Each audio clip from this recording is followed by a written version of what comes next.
કાલનો બનાવ કે જે ઠાકોર સમાજની 3 લેડીઝ લોધિકા પોલીસ સ્ટેશનની અંદર રાતના 12 વાગ્યા સુધી ઢોર માર માર્યો. જ્યારે મને ફોન આવ્યો, હું પોલીસ સ્ટેશને ગયો અને મારા કહેવા પછી એને છોડી. ત્યાં સુધી એને છોડવામાં જ નહોતો અને ઉલટાની એને એવી ધમકીઓ આપતા કે એને ખોટા કેસમાં ફિટ કરી દેશું. તો મારે એને એ કહેવાનું કે કયો એવો લો છે કે તમે રાતના 9-10 વાગે લેડીઝને તમે પોલીસ સ્ટેશને લઈ જઈ શકો છો?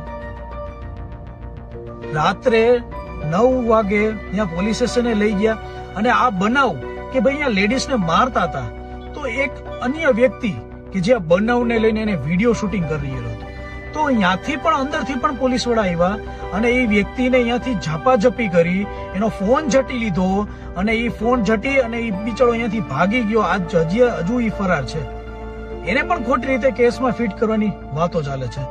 તો માન્ય શ્રી રાજકોટના એસપી સાહેબને મારી વિનંતી કે જે પણ બનાવ છે એની ઉપરની કાયદેસરની કાર્યવાહી કરવામાં આવે. જો કાયદેસરની કાર્યવાહી નહીં કરવામાં આવે તો આવનારા સમયની અંદર ગાંધીજીના માર્ગે અમે જરૂર આમાં આંદોલન તો કરશું જ. કારણ કે રાતના 10 વાગે કોઈ લેડીઝને લઈ જાવી અને એ ઢોર મારવો આ કોઈ ન્યાય નથી. જય વેલ્લા, જય માનદાતા.